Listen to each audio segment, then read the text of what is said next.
Vamos a revisar en este video brevemente nuestro encuentro del día de hoy, que se refiere a la primera parte de lógica y conjuntos. Para esta parte de lógica del programa hemos grabado 7 videos. El 1, el 2 y el 4 son de teoría y el 3, 5 y 6 son de ejemplos, de esto que vamos a ver ahora. Y el séptimo es de proposiciones condicionales que vamos a trabajar en el próximo encuentro. En primer lugar, lo que tenemos que tener claro es cuándo una frase es una proposición. Una proposición es una afirmación, es decir, cualquier oración de la cual puede decirse que es verdadera o falsa, como son los dos primeros ejemplos. Esto es un cuadrado y esto no es un cuadrado, son respectivamente falso y verdadero, porque bueno, está mostrando un círculo. En cambio, una pregunta o un imperativo no se puede decir de ellos que sean verdaderas o falsas. Las proposiciones tienen distintas formas de clasificación. La primera es en abiertas y cerradas, la segunda en categóricas y no categóricas, la tercera simples y compuestas y por último las proposiciones condicionales, que son las que vamos a ver en el próximo encuentro. Estas clasificaciones de las proposiciones pueden incluso mezclarse, o sea, hay proposiciones compuestas abiertas, proposiciones simples y cerradas, digamos, uno puede encontrar distintos cruces de estas clasificaciones.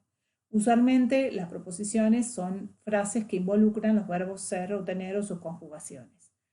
Empecemos por las proposiciones abiertas y cerradas. Las proposiciones cerradas son las que tienen un valor de verdad definido, como esta, 13 es impar. Eso es verdadero y no hay nada más que decir. En cambio, las proposiciones abiertas son proposiciones que involucran una variable y en sí mismas no son ni verdaderas ni falsas hasta que esa variable toma un valor definido. Por ejemplo, x es impar no es ni verdadero ni falso si no sabemos quién es x. Entonces, una vez que x toma un valor, podemos decir de esa afirmación que es verdadera o falsa. Si x es 2 va a ser falsa, si x es 3 va a ser verdadera. Lo importante acá es que toda esta variable requiere de la definición de un conjunto de todos los valores que está formado por todos los valores que puede tomar esa variable. Ese conjunto es un referencial. Por ejemplo, para la afirmación x es impar, el referencial puede ser el conjunto de los números naturales. Entonces va a haber un subconjunto dentro del conjunto de los números naturales que hace que esa afirmación sea verdadera y va a haber otro subconjunto que es el complemento del anterior, que está formado por todos los valores, todos los números naturales que hacen que esa afirmación sea falsa. Lo importante acá es que toda proposición abierta tiene asociado un conjunto referencial. Y dentro de ese conjunto referencial va a haber elementos que la hacen verdadera y elementos que la hacen falsa. Entonces, una proposición siempre tiene asociado un referencial y esa proposición va a tener asociado un conjunto dentro del referencial que está formado por todos los elementos que la hacen verdadera. Como no hay otra opción, el complemento de ese conjunto va a estar constituido por todos los elementos que hacen falsa a la proposición. Las proposiciones categóricas son un tipo particular de proposiciones que tienen una palabra. Cuantificar quiere decir contar. Entonces, las proposiciones categóricas son palabras que incluyen, proposiciones que incluyen una palabra que tiene que ver con contar elementos que hacen verdadera una proposición. Son en matemática dos: todo y existe. Si una proposición tiene la palabra todo o la palabra existe en su formulación, son proposiciones categóricas. Hay sinónimos, ¿no? Ahora mismo acabo de decir hay sinónimos, quiere decir que existen sinónimos. Otras formas de decir desde el punto de vista coloquial, quizás, la palabra todo o la palabra existe, pero en matemáticas son dos. La palabra todo involucrada en una proposición se refiere a que la totalidad de los elementos del referencial o del conjunto con el que estamos trabajando hace verdadera a una proposición. Y la palabra existe significa que hay al menos un elemento en el referencial o en el conjunto con el que estamos trabajando que hace verdadera la proposición. Usualmente estas proposiciones categóricas son proposiciones que vinculan dos proposiciones simples que vamos a ver a continuación. El tipo de proposiciones, estas son proposiciones condicionales que vamos a ver la próxima. Cuando decimos, una cosa importante que me estaba olvidando mencionar, es que a la lógica no le importa el contenido de de las proposiciones, o sea, qué es P y qué es Q, sino la estructura. Y lo que estudia la lógica es la validez de los razonamientos. Entonces, uno puede ver cuál es la estructura, cuál es la pinta de una proposición, independientemente de quiénes sean P y Q. ¿Cómo es la estructura o la forma de una proposición categórica con el cuantificador todo? Es una proposición que dice que todo elemento X que verifica o que hace verdadera la proposición P, verifica o hace verdadera la proposición Q. La proposición P va a tener asociado un conjunto dentro de un referencial que está formado por todos los elementos que la hacen verdadera. Entonces, si hacer verdadera P consecuentemente hace que ese elemento haga verdadera Q, significa que todos los elementos que hacen verdadera P también hacen verdadera Q, están adentro, los elementos del conjunto A están incluidos, o sea, el conjunto A está incluido en el conjunto B. Dicho de otra manera, todo elemento que verifica P verifica Q, significa que el conjunto de elementos que hace verdadera P está incluido en el conjunto de elementos que verifica Q.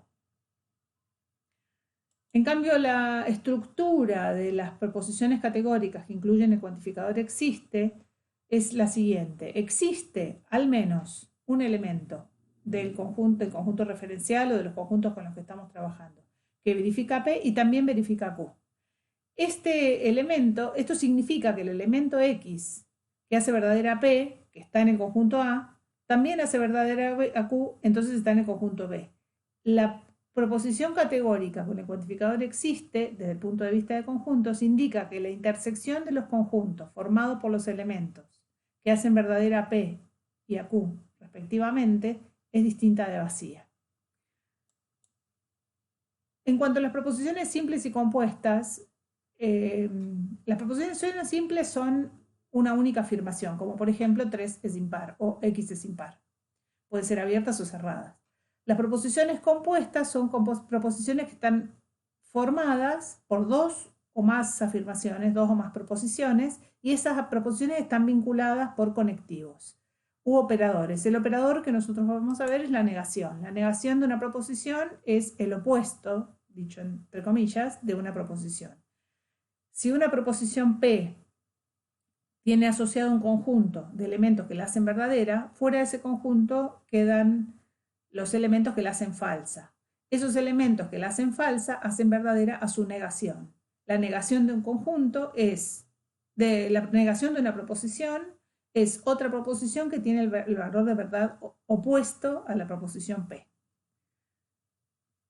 La conjunción es el ilógico, que es verdadera toda vez que es verdadera P y verdadera Q a la vez. Es decir, para una proposición, tenemos dos proposiciones, supongamos, Px es par y X es múltiplo de 3. Los elementos que van a ser verdadera esta proposición son aquellos que sean a la vez pares y múltiplos de 3. La disyunción es el O lógico, que es verdadera toda vez que se hace verdadera la primera proposición o la segunda o ambas, sin distinción. O sea, puede ser que ocurra lo primero, que ocurra lo segundo o que ocurran ambas cosas. Y será verdadera solamente en este caso. Las proposiciones compuestas, como dije, pueden ser abiertas o cerradas y nos van a interesar particularmente a nosotros las proposiciones abiertas.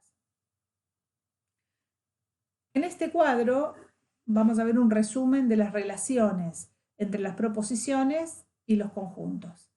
Como ya dije, una proposición puede ser verdadera o puede ser falsa. Y eso significa que, como cada proposición tiene asociado un referencial, un conjunto de elementos que la pueden hacer verdadera o falsa, dentro de ese referencial se va a definir un conjunto para cada proposición que llame A, donde si la proposición P es verdadera, el elemento del conjunto, el elemento referencial va a estar incluido dentro de A, va a pertenecer a A, y si la proposición es falsa, el elemento no va a pertenecer a A.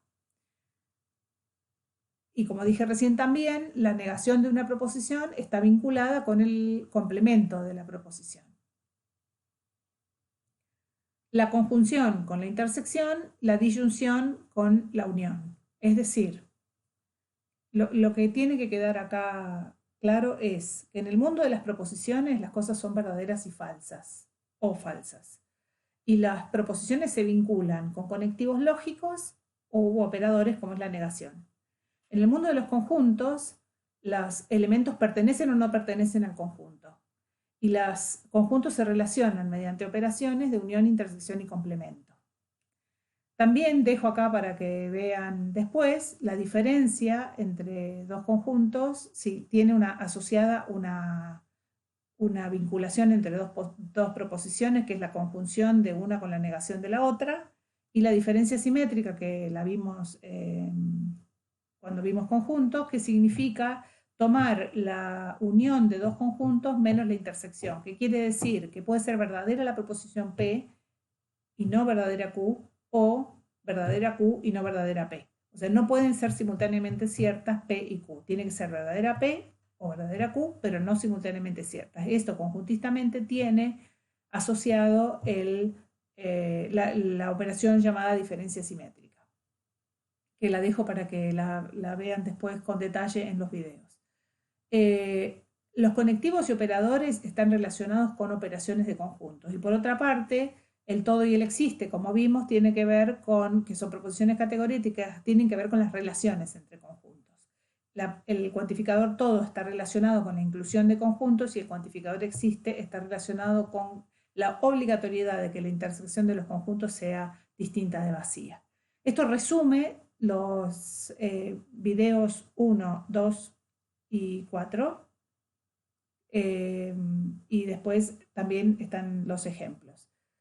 El martes 7 de abril vamos a entregar la evaluación domiciliaria que corresponde a este trabajo práctico, para la cual van a tener una semana para entregar. Nos vemos en el próximo video.